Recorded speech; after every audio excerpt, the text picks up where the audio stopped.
Soy Andy Stallman y quiero darte la bienvenida a una nueva edición de Totem Live 22.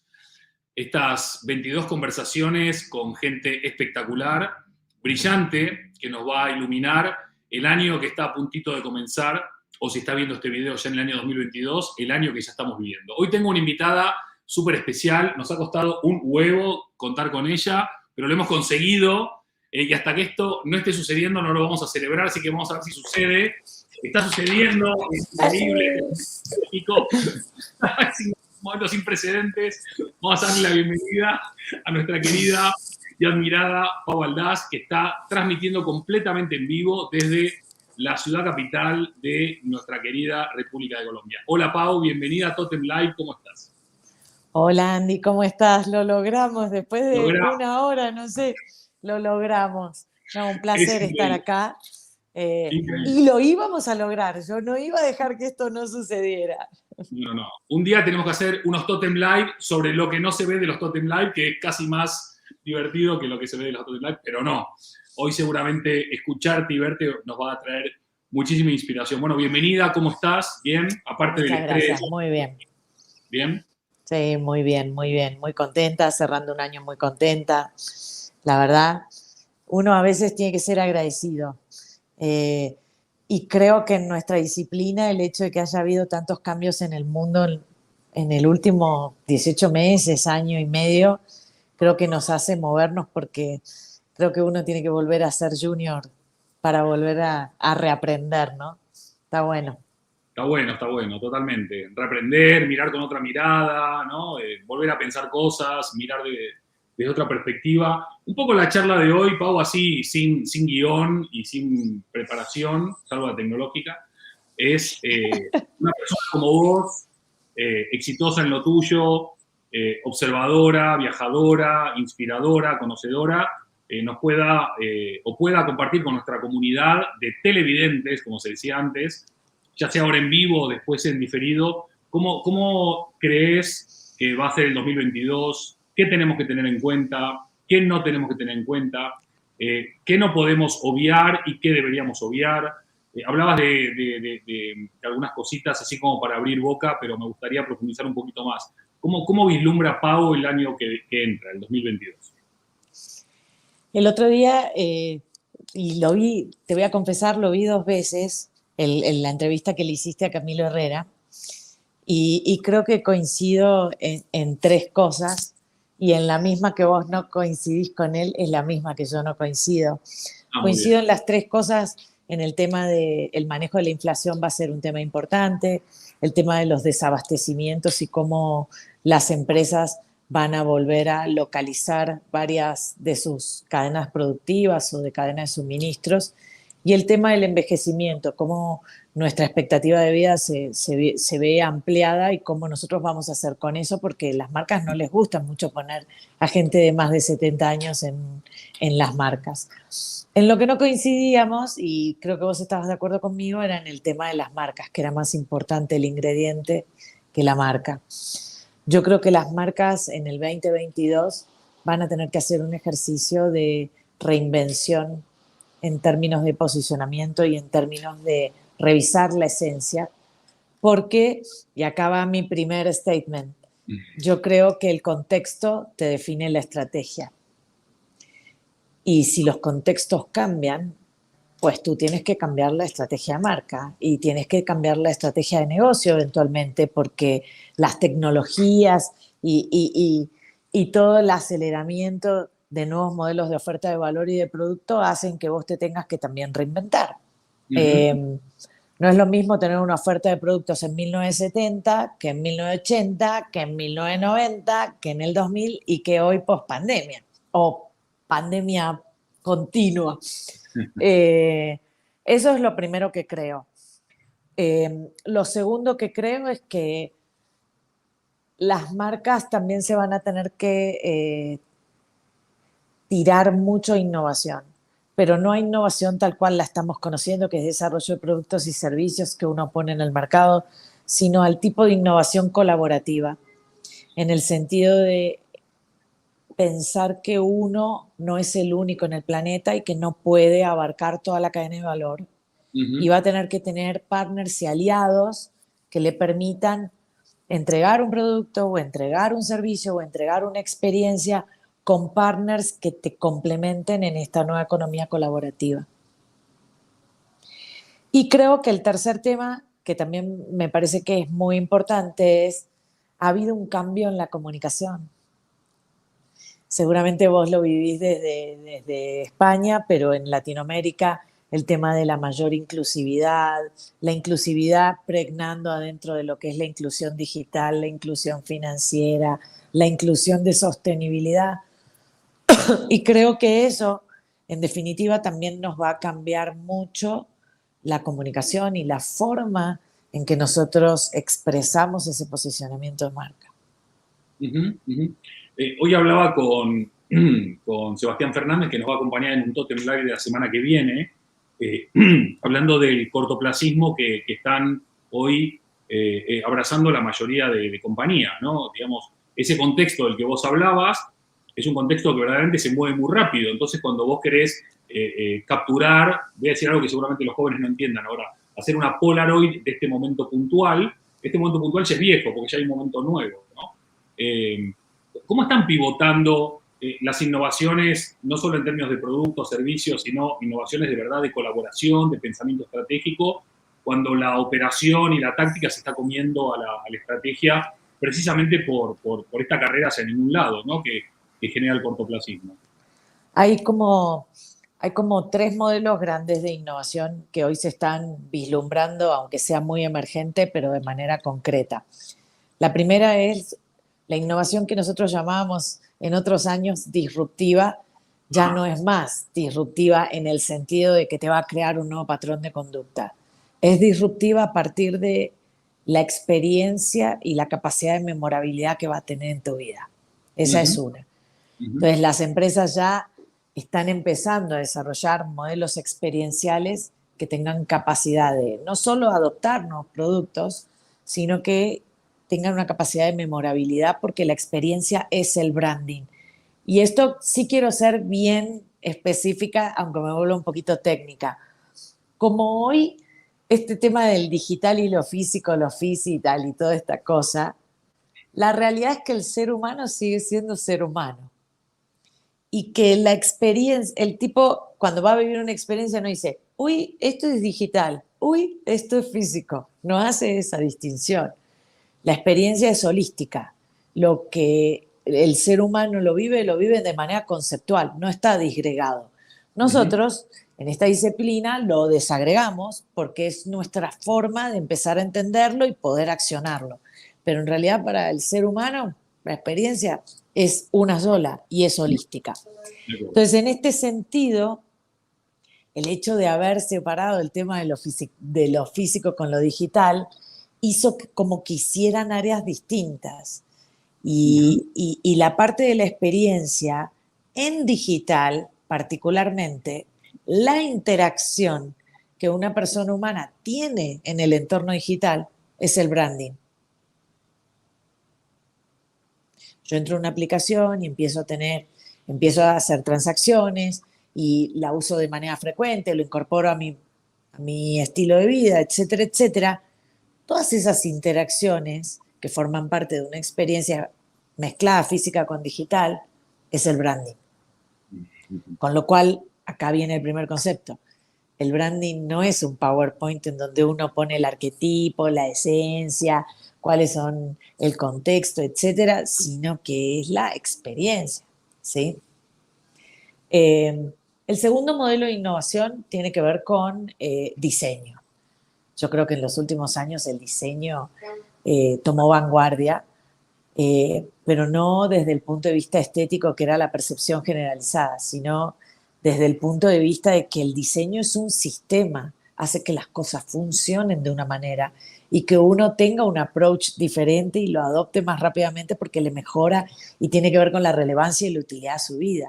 Ujú, Entonces, ujú. creo que, bueno, una marca icónica de eso obviamente es Apple, pero la evolución en el diseño ha hecho que esos sistemas hoy formen parte de nuestra vida y no solamente con tecnología. El tercer modelo tiene que ver con estos modelos colaborativos, ¿no? Que lo llaman de co-creación. ¿Qué tan capaz sos de permitir que las personas que van a usar tu producto y tu servicio se metan adentro de la cocina donde vos diseñás esto y escuchás a ellos y son parte del diseño? Y esto es un cambio de mindset bien importante en las empresas. Lego es una de las empresas pioneras que ha hecho esto, en donde ha puesto gente que usa sus productos a desarrollar nuevos productos para lo que viene. Y ese modelo es un modelo muy interesante. Obviamente no sirve para todas las categorías, ni sirve para todas las marcas, pero es un modelo que se puede usar. Y el bonus track de estos tres modelos es la construcción de ecosistemas, que es lo que vos decías. ¿Qué tan capaces somos de tener varios partners, el modelo Amazon, para poder desarrollar nuevas cosas y tener una cadena de valor completa? Y creo que ahí tenemos todavía mucha agua abajo del puente y tenemos que correrla. Está buenísimo, Pavo. Hablabas de Latinoamérica. Eh, sigo con mucha atención muchas iniciativas que están naciendo en Latinoamérica. Claramente, las propuestas de la mayoría de los gobiernos no están promoviendo ecosistemas de innovación y, sin embargo, o a pesar de, o quizás precisamente por ello, está habiendo una innovación increíble en Latinoamérica. No sé si en todos los países por igual, pero en la mayoría de ellos sí. Es esa falta de recursos, esa falta de esperanza, esa falta de marcos que alienten la innovación, lo que empuja al innovador contra viento y marea a buscar nuevas alternativas o a proponer nuevas soluciones o herramientas para las personas. O hay algo en el ADN latino que hace que uno sea innovador por naturaleza. ¿Cómo lo ves desde tu larga experiencia en el mundo de la innovación, de los negocios y de las marcas? Es una excelente pregunta que tiene varias aristas. Eh, hay una teoría de la motivación humana, que dice que cuanto más carencias uno tiene, pues más se abre camino, porque el ser humano nació para evolucionar. Cuando uno tiene todo dado, es difícil innovar porque tenés todo, no tenés ninguna carencia, entonces no tenés ese hambre como para decir, ay, bueno, tengo que cambiar este mundo. Entonces yo creo que Latinoamérica, cuando uno lo compara con otros continentes, sin duda tiene algunas carencias más importantes y ese gen le hace volcarse más al desarrollo de nuevas cosas para poder sortear esas dificultades. Por otro lado, también creo que Latinoamérica está aprendiendo mucho de Europa, mucho de Asia, mucho de Estados Unidos, y la inercia en la que vienen esas regulaciones a veces se tarda un poco más, entonces eso te permite probar más cosas con niveles de riesgo mucho más chiquitos hasta que efectivamente la regulación se haga masiva. Eh, pero hay un tercer tema que me parece que también es importante, y es que eh, en muchas de las categorías estamos en desarrollo. Mm. Y cuando vos tenés categorías que no están en madurez, que están todavía en desarrollo, la innovación surge como de manera natural. Ahora, dicho todo esto, hay una cosa que yo aprendí en los últimos años y que me costó bastante aprenderlo, y es que no todo el mundo nació para innovar. De acuerdo. Porque vos vas a las universidades o escuchas a los gurúes, etcétera, y te dicen que todos somos capaces de tener creatividad, todos somos capaces de innovar. Pues no, el ADN del innovador tiene algunos patrones que son muy distintivos. El primero es que tiene que echarse al agua, no tiene que tener problema con el riesgo, con el manejo del riesgo. Lo segundo es que tiene que tener la capacidad de mirar los contextos, no con lo que vos decís, las miradas normales o tradicionales, sino con miradas que son muy distintas, como que son fuera de la caja. Ver las categorías desde distintos lentes, ¿sí? Uh-huh. Y el tercer tema es metodología. Vos y yo sabemos que para innovar se requiere proceso. Se requiere proceso y se requiere metodología y se requiere fallar y tener capacidad de fallar para después volver a levantarte y ver qué capacidad hay para esto. Buenísimo, buenísimo, Pau. Me gustaría conectar la siguiente pregunta con una de las posibles grandes derivadas de esta era pandémica, que es el trabajo híbrido, el estudio híbrido, la vida híbrida, ¿no?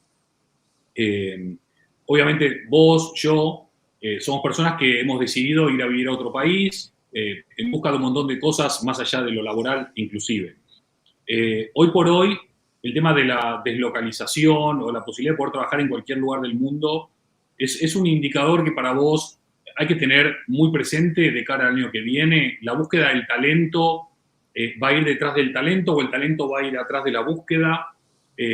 Vamos a ver un éxodo del talento, vamos a ver un reencuentro del talento. Estos innovadores quieren quedarse para crear valor, quieren ir en busca de otros lugares.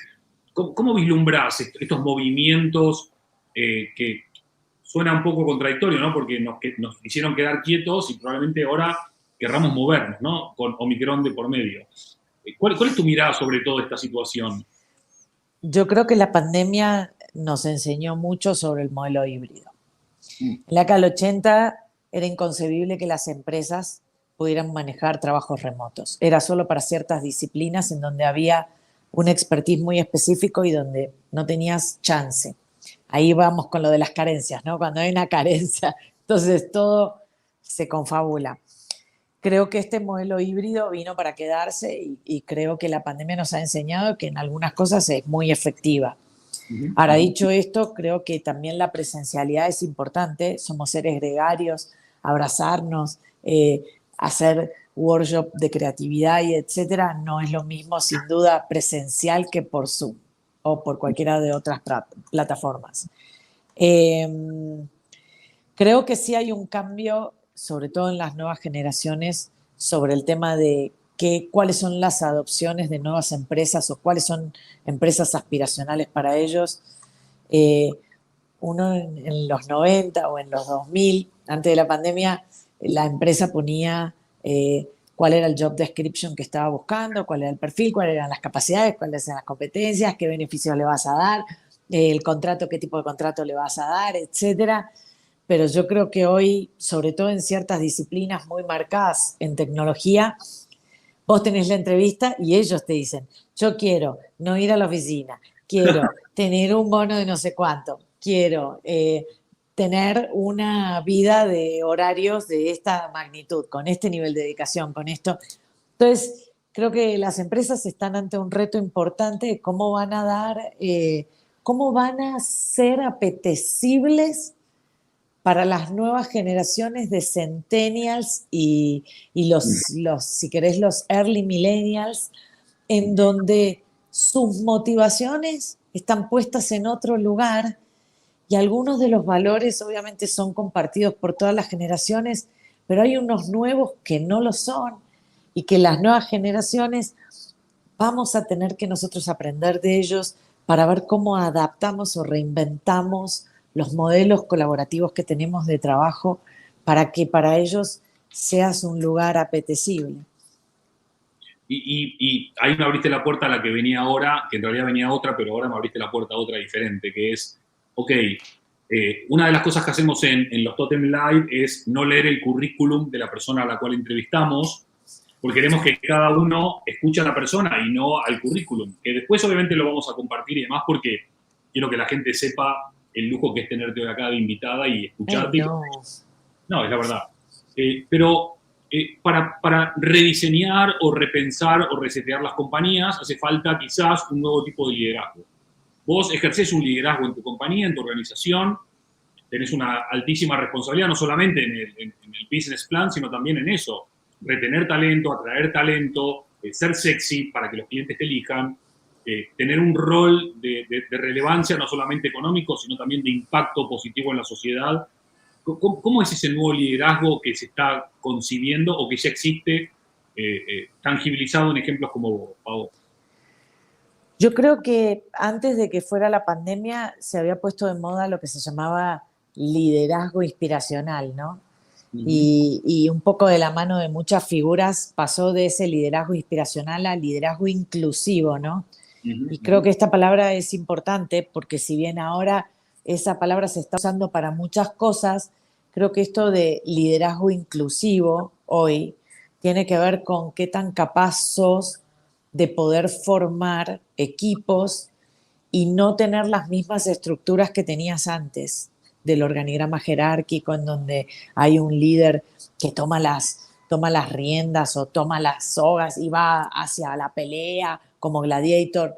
Creo que, creo que ya hay muchas estructuras organizacionales nuevas que son más horizontales y en donde el liderazgo se ejerce desde otro lugar, no desde la jerarquía, y donde sin importar la edad, el género, el nivel socioeconómico, el nivel de localización en donde vos estés, creo que el liderazgo hoy que se impone es el liderazgo colaborativo.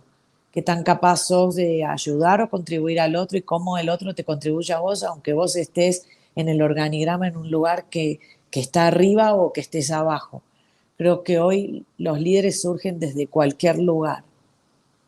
Ojalá que eso sea mucho más extendido, ¿no? Que ejemplos. Sí, y ojalá que ese sueño se materialice en un montón de lados, pero creo que la pandemia nos ha enseñado que hasta tu hijo puede estar liderando algo adentro de tu hogar o adentro del colegio. Eh, Creo que eso es interesante porque eso tiene que ver con la libertad. Sin duda, sin duda. Y en los argentinos, y vos lo sabes mejor que yo, es un valor trascendental, la Fundamental, libertad. fundamental, sin duda. Y aparte es una palabra que como que salió del armario en elecciones recientes, tanto en este lado del Atlántico como del otro lado del charco. Algo que dábamos por sentado, parece que no había que darlo tan por sentado y fue eslogan de campañas, ¿no? Pero repetiste más de una vez el tema de inclusión. En Estados Unidos, todo lo que son las políticas DEI, Diversity, Equity and Inclusion, ¿no? Diversidad, equidad e inclusión, es como un must have, must do, lo políticamente correcto. Eh, Vos que sos una aguda observadora y también sos una aguda analista de lo que sucede, no solamente en el mundo corporativo, sino en el mundo en general, ¿no nos estamos pasando de frenada con el greenwashing o con el inclusive washing o con el diversity washing? Porque ¿cuántas organizaciones de verdad lo hacen por convencimiento? ¿Cuántas los hacen por obligación? ¿Y cuántas los hacen por oportunismo? ¿No? Y yo creo que las que lo hacen de verdad por convencimiento son muy poquitas. Sí, ahí, mira, el otro día a ese punto justo estaba discutiendo eso y leí como un artículo cortito de Harari, del que escribió Homo Deus, Homo Sapiens, y él decía algo, no lo voy a repetir textual como él, pero el concepto era que muchas veces la humanidad va hacia un lugar y el péndulo se va hacia un lugar extremo, extremo, extremo para después nivelarse. Uh -huh, uh -huh. Y yo creo que algo de eso está pasando, ¿sí? Y que el tema de, a mí me gusta mucho la palabra diversidad, Uh -huh, uh -huh. porque la palabra diversidad es un cambio de conversación. Cuando vos le preguntás a los psicólogos, a los gurúes, ¿para qué venimos al mundo? Sin lugar a duda te dice que para ser felices. Cuando vos le preguntás, bueno, ¿y para qué? ¿Y para qué? ¿Y para qué? Venimos para ser felices a este mundo, con independencia de qué tipo de religión o de filosofía profeses. Entonces, en ese orden de ideas, el tema de ser feliz tiene que ver con qué tan capaz y flexible sos como para aceptar al otro, aunque esté en desacuerdo con tus valores, tus motivaciones, tu ideología, y qué tan capaz sos de ponerte a trabajar con esa persona, o ponerte a conversar, o ponerte a discutir, o ponerte a compartir algo, aunque estés en desacuerdo. Y yo creo que la diversidad es eso. La diversidad es la capacidad que tiene el ser humano de aceptar, al menos esa es una definición que me gusta mucho, al otro, a pesar de que no comparta tus mismas preferencias, no comparta tu misma ideología o no comparta tu mismo approach. Y creo que ese péndulo se va a nivelar y se va a nivelar con diversidad. La inclusión va a ser la ejecución de la diversidad. Ole. Te veo Oye, motivada, ¿eh? Te veo motivada, veo que la demora te ha hecho hacer mucho foco en esto. No, Ojalá, igual esta conversación fue random. Si lo hubiese preparado hubiese venido con más teoría, pero no. mejor, mejor. Todas las charlas tienen que ser espontáneas, si no perdemos un poco esa No, es perspectiva. verdad. Y Creo que es un momento interesante de la humanidad. También creo que es un momento interesante para los marqueteros y los que hacemos branding, claro, porque que te cambien las reglas de juego hace que dejes de ser anacrónico en algunas cosas y te empieces a replantear una forma de vida diferente. Harari también lo que dice es que el ser humano también tiene una incapacidad de ver en el corto plazo el impacto, que necesita, cuando hay un cambio de un patrón de conducta muy fuerte en una sociedad como el que ha habido ahora, se ujú. necesita tiempo como para decir, uy, ¿te acordás que hacíamos esto y ahora no? Sí, sí, de acuerdo, de acuerdo. Pero me gusta este último punto que decías, porque en muchos de los live que tuvimos hasta ahora hablamos de, bueno, hablaron los invitados y las invitadas de una nueva esperanza, de más solidaridad, de más propósito, de más diversidad, de más sostenibilidad, de más equilibrio, de mejor liderazgo, de una nueva forma de vivir y disfrutar la vida, de esta catarsis colectiva quizás que estamos ahora mismo viviendo, algunos sufriendo, otros disfrutando. Eh, Hay una cuestión casi, yo no sé si es porque yo trabajo en branding que todo el mundo me termina hablando de marcas, o si hay una nueva dimensión en la relación con las marcas que es tan importante y trascendente que hace que se haga imposible no mencionarlas en el horizonte al que estamos yendo, ¿no? ¿Cuál es ese rol, desde tu experiencia, desde tu mirada, sobre las marcas a partir de ahora? Vender productos, vender servicios, mejorar la sociedad, salvar el mundo de su extinción, ayudarnos a que el péndulo se equilibre. ¿Por dónde van los tiros con las marcas para el año que viene y más allá? Primero yo creo el tema este que todavía no estoy sintiendo que muchas marcas lo estén practicando desde su marketing plan, que es el marketing contextual. Primero tenés que tener muy analizado el contexto. Uh -huh, uh -huh. Y el contexto tiene como varias variables. Tiene algunas variables que no son controlables, pero después tiene otras que sí son controlables. Y esas dos, hoy hay mucha información como para que vos le hagas clic. ¿Ok? Primer tema. El segundo tema que me parece importante es que en la década del 80 y del 90, uno se fijaba mucho en la calidad de producto y en el 90 en la calidad de servicio, Yeah. ¿sí? Entonces, yo creo que hoy las calidades de productos, más o menos, están en un nivel outstanding, porque si no, el mismo mercado te lo elimina. Con lo cual, los niveles de servicio y de experiencia son los que hoy las marcas le están poniendo foco, ¿sí? En donde ya no es nada más que el modelo de producto, sino el modelo de servicio, qué tipo de blueprint en diseño vas a entregar de servicio, cómo vas a mejorar ese servicio, cómo vas a interactuar con ese servicio y cómo va a ser la experiencia de producto, sea la de final que vos consumas o esté dentro de una cadena de valor en el B2B o en el B2B2C. Entonces, yo creería que hoy la oportunidad de la marca es estratégicamente ampliar el espectro, porque antes con la oferta de valor del producto estabas hecho, pero hoy necesitas otros layers para complementar qué hacen a la marca. Uh -huh, uh -huh. Y creo que eso es un desafío bien grande, porque, por ejemplo, en empresas grandes donde tienen un portafolio de productos muy grande, no son las mismas áreas las que hacen todo esto. Entonces, ¿cómo trabajan cross-functional team para poder ofrecer una experiencia única que después le pegue a la marca y con independencia de si es una marca monolítica o si es una arquitectura de marca producto? Entonces, creo que esa distinción, hoy es más complejo articular una marca, porque hay muchos más elementos que hay que tener en cuenta para impactar en el segmento o en el perfil que vos quieras estar dando. Con lo cual ese es un gran desafío. ¿Cómo modernizamos o evolucionamos las metodologías que tenemos de visualizar una marca y cómo le empezamos a agregar valor desde otras aristas que no son necesariamente el producto? Y sobre este particular que describiste también, ¿qué tan abiertos están los responsables de marca de las compañías, los directores de marketing, los dueños, los consejeros delegados?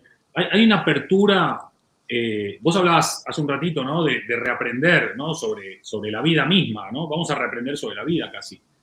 ¿Está la gente abierta a reaprender sobre la creación de una marca, la construcción de una marca, la transformación de una marca y esta nueva complejidad que acompaña también oportunidades increíbles, ¿no? Porque al final no todo lo que viene es complejo hacia lo malo, también es complejo hacia lo bueno.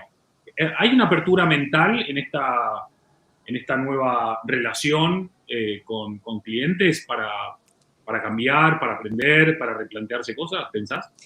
Ahora que estoy pensando, tal vez la palabra no es complejidad, es sofisticación. Ujú, ujú. Bien, bien, bien. Porque complejidad a veces uy, es más Sí, difícil. No, no. sí, Yo creo que es sofisticación, ¿por qué? Y porque sin duda uno con más información tiene derecho a cambiar de opinión. Y en los claro. últimos años hemos visto evoluciones muy grandes en muchas categorías que lo que te hacen es volver a repensar las cosas porque cambió mucho el contexto y cambió mucho la categoría en sí misma de cómo uno lo aborda. Entonces, para responder tu pregunta, yo creo que es como todo. Hay marqueteros que son tradicionales y que sin duda estarán haciendo una evaluación menos riesgosa y donde van a poner seguramente el valor de la marca que tenía en el pasado, qué capacidad tenés de cambiar, qué competencia tenés para cambiar. Después va a haber otro grupo de marqueteros que van a estar con nuevas metodologías y eso les va a permitir evolucionar más rápido y tomar algunos riesgos, ¿sí? Y después va a haber otros que son los innovadores, en donde van a meter nuevas metodologías nuevas. Pensá que yo estudié marketing hace varios años atrás y no había ninguna materia que te enseñara experiencia. Tampoco había ninguna materia que te enseñara a hacer un journey de pain y gain point y de gain points. Entonces, todo eso ha sido evolucionando. Yo veo muchas veces la disciplina del marketing como una disciplina como las del cirujano. Uy, sí, Frankenstein operaba de una manera y ahora estamos operando de otra manera. Y sí, seguramente muchas de las cosas se fueron evolucionando sobre la práctica, no sobre la teoría, sobre tener un caso concreto y ver cuáles son sus fronteras, qué cosas, qué elementos puedo modificar, qué elementos no. Y tal vez equivocarme y volverme a levantar y decir, bueno, esto no funcionó y hacer esto. Creo que la disciplina de marketing necesita un update importante desde el punto de vista de académico, porque hoy hay, y este es otra tendencia, muchas personas hoy están eligiendo las certificaciones porque son más ágiles, más rápidas, llevan entre 6 a 8 semanas, te enseñan una metodología para que vos aprendas a pensar y vos mañana te levantás y la salís operando. En cambio, si voy a una universidad y elijo una carrera de licenciatura clásica, empiezan en 1963, cuando Kotler escribió Mercadotecnia y las 4P dominaban el mercado. Entonces, lo que digo es, creo que todos estos cambios requieren ejecución. Y la ejecución es bien compleja. Yo en los últimos tiempos he aprendido que estrategia y ejecución van de la mano. Aunque tuve unas grandes discusiones, no, la estrategia, sí, sí, la estrategia sin ejecución es un PowerPoint y la ejecución sin estrategia es un barco sin rumbo. Entonces, ¿cómo haces que esas dos cosas estén conectadas? Ujú. Y a tu punto, sí, hay un lado de la disciplina del marketing, pero hay otro lado que es la actitud de la marca. ¿Qué tan dispuestos a cambiar están? ¿En qué estadio están? ¿Sí? Porque por ahí están dispuestos a cambiar, pero por ahí el mercado y la categoría donde están participando todavía no tiene vuelo como para hacer esos cambios. Pero yo Sí, creo que la pospandemia va a traer muchos cambios y el que sepa aprovechar eso, no de forma oportunista, como dijiste, de forma de capturar una oportunidad para evolucionar una categoría, para evolucionar un segmento, para mejorar la calidad de vida, para que tengas más trazabilidad y el consumidor esté más contento, yo creo que eso sí, sí puede ser muy relevante. Qué bueno. Bueno, ojalá, ojalá. A mí una de las cosas que me genera un poco de ruido en la cabeza es cuanto más leo, más, cuanto más leo los que saben, más dicen la pospandemia no va a existir nunca, porque el COVID-19 no va a desaparecer nunca, con lo cual si entendemos al COVID-19 como la pandemia se va a extender siempre. Entonces, mucha gente dice, bueno, voy a esperar a la post-pandemia para hacer esto, o a las condiciones ideales, o a que se normalice esto, o a que no haya nuevas variantes. El mercado no espera, los clientes no esperan, los empleados no esperan, el mundo no espera, con lo cual hay que estar permanentemente, ¿no?, en procesos de aprendizaje, evolución y mejora. Pau, ¿qué tipo de sociedad le estamos dejando a nuestros hijos? ¡Ay, qué pregunta! Hemos conversado varias veces este tema, vos y yo, en privado. Eh, yo creo que tres cosas importantes. La primera es que antropológicamente el ser humano nació para que una generación más vieja le enseñe a una más joven. Y eso ahora no está sucediendo. En las nuevas generaciones te enseñan a vos y uno tiene que estar abierto porque antropológicamente tenemos como una barrera de decir, no, che, yo me equivoqué más veces, tengo más experiencia, hice más cosas, tengo más años, usted cállese la boca, eso ya no funciona más. Entonces, el primer concepto es, ¿qué tan abiertos estamos para dejarnos enseñar por las nuevas generaciones? Primer tema. Segundo tema, educar para la libertad es muy complejo, porque para educar a la libertad uno no tiene que hacer statement, ni dar puntos de vista, ni radicalizar un tema. Y eso para las generaciones de los 30, de los 40 y de los 50 hay un grado de dificultad porque es mucho más fácil. Viene mi hijo y me dice, ay, yo siempre cuento esto, que un ensayo que me pidió que le ayudara, un ensayo del aborto, ¿sí? Y yo me hice como ay, qué canchera, sí, sí, soy re superada. Y uno le puede dar su punto de vista y lo sesga.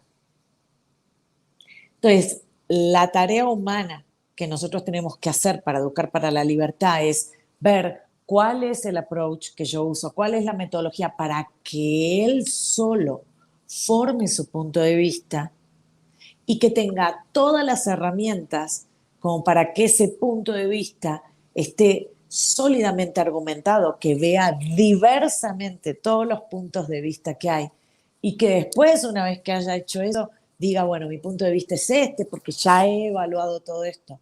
Esta, como padres, es una tarea bien compleja. Esto no, porque uno tiene que tener el cerebro dispuesto a educar para la libertad y no que la vida le pase y diga, no, sí, es así. Y el tercer tema, y este es un tema bien relevante, que yo tengo varias discusiones en el rubro académico sobre esto, es las formas que estamos enseñando no son valores de época. Las técnicas que estamos usando para enseñar siguen siendo la de Frankenstein de Mary Shelley. Uno se para, esta es la descripción del problema, esta es la clasificación, este no sé qué, este no sé cuánto. Y hay una nueva forma de enseñar, porque ellos hoy tienen acceso a un montón de información que varios no tuvimos en su momento.